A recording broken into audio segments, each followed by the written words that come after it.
Students, इस video में हम नाभिकों के विघटन के प्रकार देखेंगे।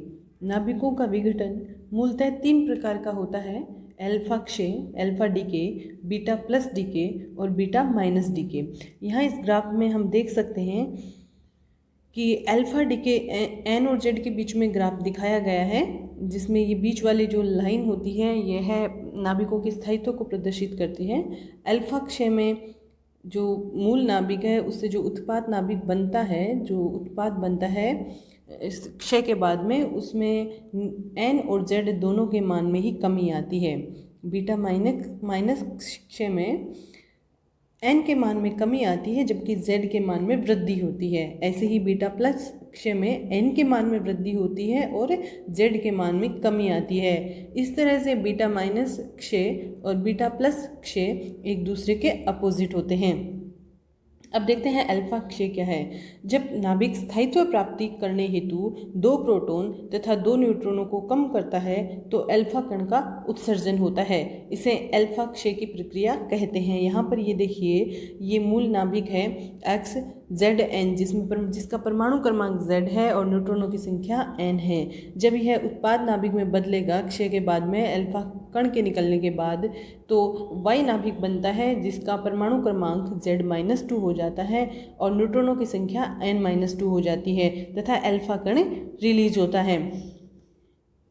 अब है बीटा प्लस क्षय की प्रक्रिया। जब स्थायित्व प्राप्ति हेतु न्यूट्रॉन एक मात्रा बढ़ाता है तथा प्रोटॉन की एक मात्रा नाभिक घटाता है। इसमें क्या है, न्यूट्रॉन की मात्रा एन की मात्रा तो 1 इकाई से बढ़ती है और प्रोटॉन की मात्रा 1 इकाई से कम होती है, तो इसे बीटा प्लस क्षय कहते हैं। यह मूल नाभिक है जिसमें परमाणु क्रमांक जेड और न्यूट्रॉनों की संख्या एन है। जब इसका उत्पाद नाभिक बनेगा तो उसमें प्रोटॉनों की संख्या तो 1 कम हो जाएगी और न्यूट्रॉनों की संख्या में 1 में वृद्धि हो जाएगी, लेकिन इसमें द्रव्यमान संख्या अपरिवर्तित रहता है क्योंकि जहाँ जेड कम होता है तो एन बढ़ जाता है और इससे पॉजिट्रॉन रिलीज होता है जो कि इलेक्ट्रॉन का प्रतिकण है, जिसे 1s0 से लिखते हैं। यहाँ 1 इसका जो ये है परमाणु क्रमांक 1 कम हुआ है तो इसको यहाँ बैलेंस करने के लिए 1 आएगा, तो 1s0 है। ये बीटा प्लस है।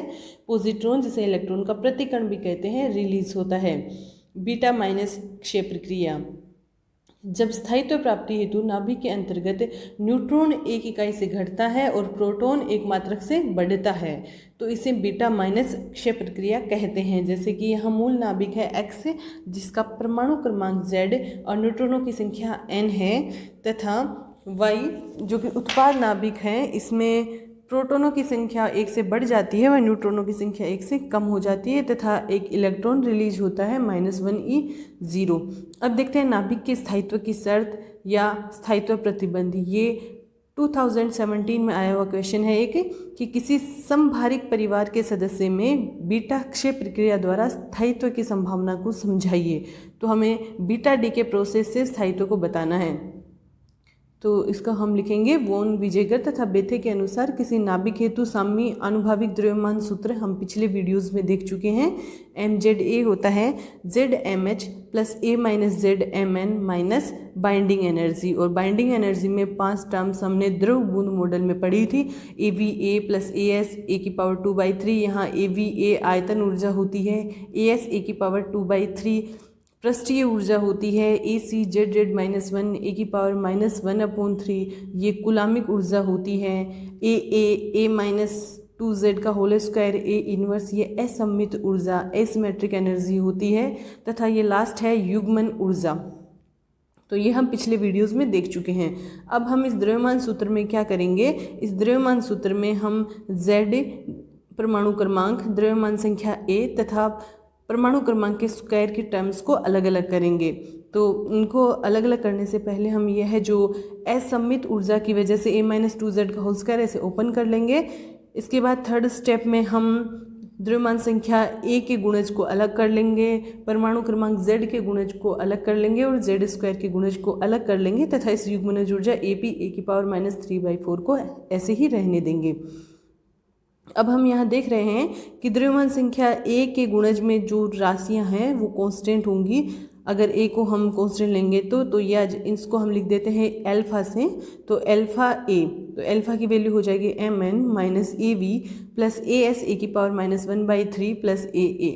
ऐसे ही जेड के गुणज में जो पद आए हैं mh minus mn minus A C A की पावर -1/3 माइनस 4a, इसे हम लिख देंगे बीटा, और ऐसे ही जेड स्क्वायर के गुणज को लिख देंगे गामा। तो इस तरह से हमारे पास द्रव्यमान सूत्र है, साम्य आनुभाविक द्रव्यमान सूत्र है, वो अल्फा बीटा गामा ए जेड जेड स्क्वायर और युग्मन ऊर्जा के टर्म्स में आ गया है। यहाँ पर अल्फा बीटा गामा के मान ये सब जो दिए हुए हैं। समीकरण जो एक हम देख रहे हैं, इसमें अगर युग्मनज ऊर्जा के पद को हम नगण्य मान दें तो ये इक्वेशन नंबर 1 है।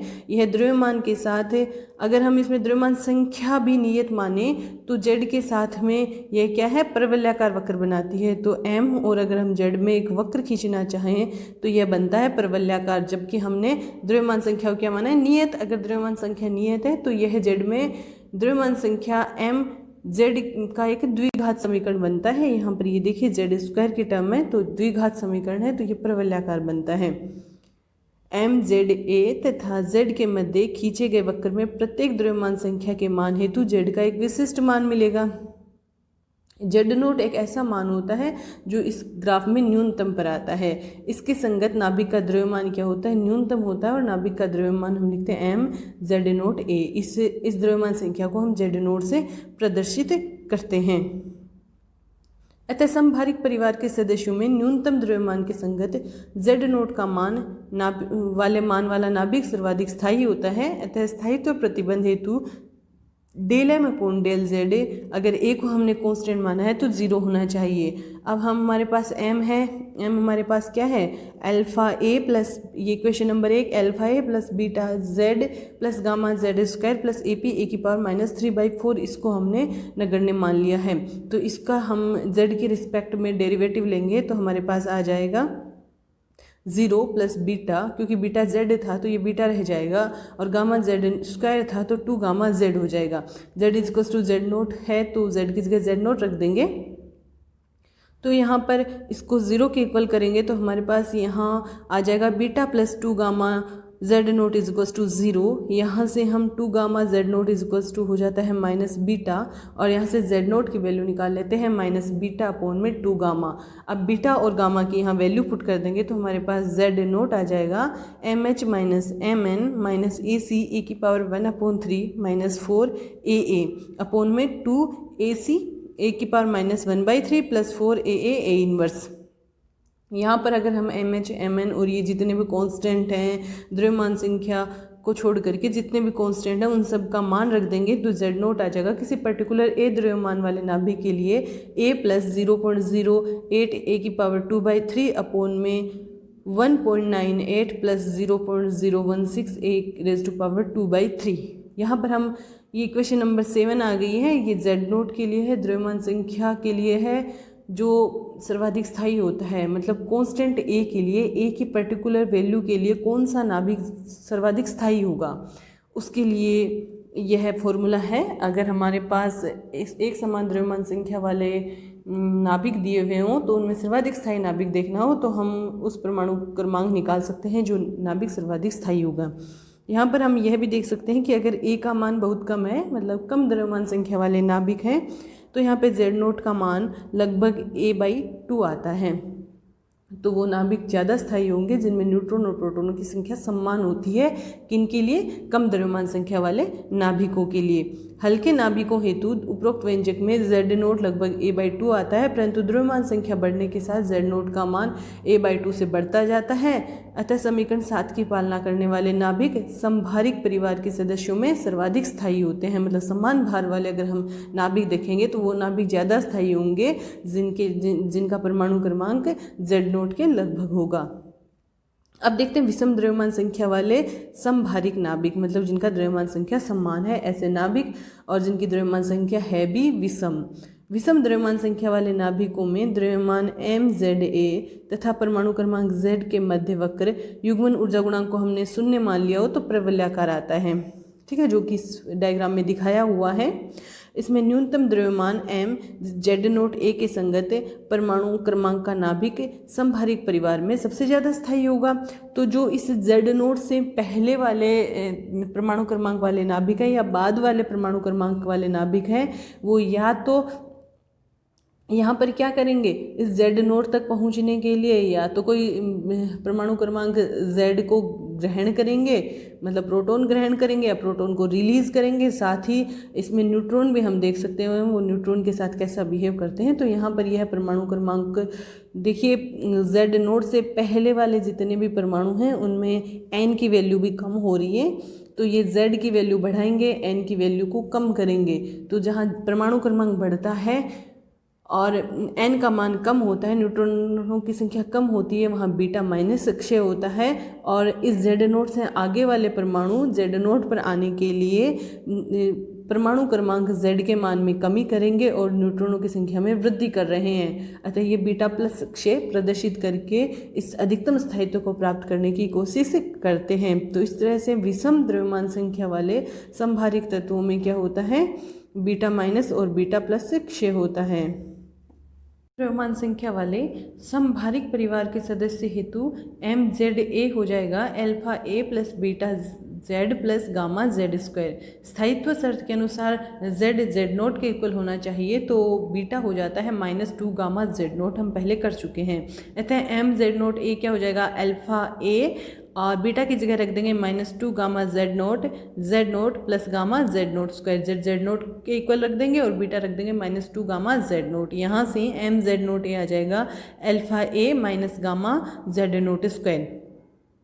अब देखें द्रव्यमान क्षति कितनी होती है, तो डेल्टा MZA क्या हो जाएगा, पहले जो द्रव्यमान है MZA और क्षय के बाद में द्रव्यमान है -MZ0A। तो यहाँ से हम इनकी वैल्यू रख देंगे, तो MZA है alpha A plus beta Z plus gamma Z square और Z0A है minus alpha A plus gamma Z0 square. तो यहाँ पर इनकी वैल्यू रख देंगे और इसको सॉल्व करेंगे तो हमारे पास आएगा beta Z plus gamma Z square plus gamma Z0 square. यहाँ से बीटा की वैल्यू -2 गामा Z0 रख देंगे तो हमारे पास इक्वेशन आ जाएगी gamma Z square plus Z0 square -2Z Z0। यहाँ से डेल MZA द्रव्यमान क्षति आ जाएगी गामा Z माइनस Z0 का होल स्क्वायर। तो इस तरह से हमारे पास द्रव्यमान क्षति आती है डेल MZA। मतलब अब समीकरण 3 की सहायता से हम बीटा क्षय माइनस क्षय और प्लस क्षय प्रक्रियाओं के अंतर्गत उत्सर्जित ऊर्जा देखेंगे। तो देखिए, अगर उत्सर्जित ऊर्जा को हम बीटा माइनस क्षय के लिए देखें तो Q बीटा माइनस हो जाएगा delta MZA minus del M। अब इसमें बीटा माइनस क्षय हो रहा है तो माइनस क्षय होने में प्रोटॉनों की संख्या बढ़ जाती है 1 से और न्यूट्रॉनों की संख्या कम हो जाएगी 1, तो द्रव्यमान संख्या A नियत रहेगी। तो यहाँ से ये हो जाएगा minus del MZ plus 1A। तो अब इक्वेशन नंबर 3 में हम 3 से इनका मान रख देंगे तो Q beta minus gamma Z minus Z0 का होल स्क्वायर माइनस गामा, अब Z की जगह क्या आ जाएगा Z प्लस 1 माइनस Z0 का होल स्क्वायर। तो यहाँ से हम बीटा माइनस क्षय में उत्सर्जित ऊर्जा का मान निकाल सकते हैं। इसको सॉल्व करेंगे तो हमारे पास उत्सर्जित ऊर्जा आएगी Q beta minus is equals to 2 gamma Z0 minus Z minus half. देखते हैं बीटा प्लस क्षय में उत्सर्जित ऊर्जा। तो बीटा प्लस क्षय के लिए हो जाएगा del MZA minus del MZ minus 1A। यहाँ Z माइनस 1 A इसलिए क्योंकि बीटा प्लस क्षय हुआ है तो यहाँ पर इलेक्ट्रॉन का प्रतिकण निकलता है, इलेक्ट्रॉन का प्रतिकण +1 E0 निकलता है। तो यहाँ प्रोटॉनों के मान में कमी होती है और न्यूट्रॉनों के मान में वृद्धि हो जाती है तथा द्रव्यमान संख्या नियत है। तो यहाँ पर डेल MZA की वैल्यू रख देंगे हम गामा Z माइनस Z0 का whole square minus gamma Z minus 1 minus Z0 का होल स्क्वायर। तो यहाँ पर हम इनका मान रख देंगे तो हमारे पास बीटा प्लस क्षय में उत्सर्जित ऊर्जा आ जाएगी 2 gamma minus Z0 minus half. Beta plus क्षय और बीटा माइनस क्षय में उत्सर्जित ऊर्जा के फॉर्मूले में ये फर्क सिर्फ Z में आ रहा है, यहाँ पर माइनस Z आया है और बीटा माइनस क्षय में भी माइनस Z है, Z0 में फर्क आ रहा है। बीटा माइनस क्षय में Z0 प्लस में है और बीटा प्लस क्षय में Z0 किस में है, माइनस में है। तो ये बीटा प्लस और बीटा माइनस क्षय में उत्सर्जित ऊर्जाएं हैं। सम द्रव्यमान संख्या वाले समभारिक परिवार के लिए जिसमें द्रव्यमान संख्या सम है।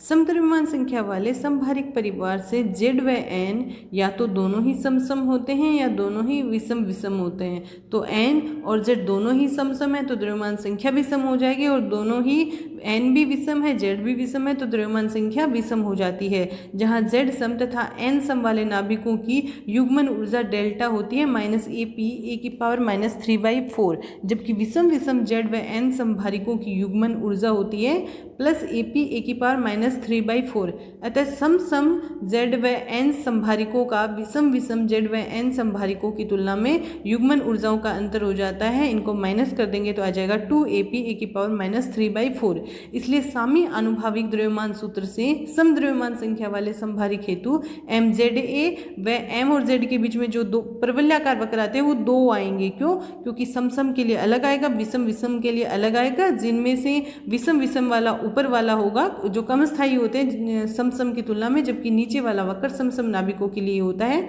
यहाँ पर ये वक्र दिखाया गया है।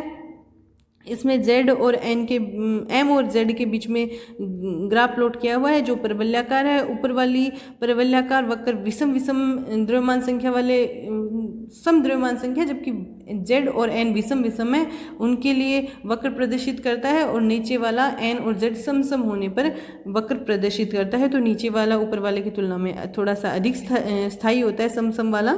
तो उपरोक्त वक्र से स्पष्ट है कि Z = Z0 के संगत नाभिक समभारिक परिवार में सर्वाधिक स्थायी होते हैं। तो ये बीटा प्लस क्षय या बीटा माइनस क्षय से किस में आएंगे? नीचे वाले वक्र में आएंगे। और यहाँ पर इन दोनों वक्र के बीच की जो ऊर्जा अंतराल है, जो द्रव्यमान संख्या में जो अंतराल है वो 2 डेल्टा के बराबर है, जहाँ डेल्टा युग्मनज ऊर्जा है, युग्मन ऊर्जा हो गई। देखिए इस साथ इस वक्र से स्पष्ट है कि सम द्रव्यमान वाले संभारिक परिवार अपेक्षाकृत कम स्थायी, जबकि बीटा माइनस क्षय तथा बीटा प्लस क्षय या इलेक्ट्रॉन ग्रहण करने की प्रक्रियाओं से गुजरने के बाद ये स्थायी नाभिक तक पहुंचने का प्रयत्न करते हैं। यहाँ भी बीटा माइनस क्षय में उत्सर्जित ऊर्जा Q बीटा माइनस होती है 2 gamma Z0 minus Z minus half, और बीटा प्लस क्षय में जैसा कि हमने पहले देखा था उत्सर्जित ऊर्जा है 2 gamma minus Z0 minus Z minus 1/2।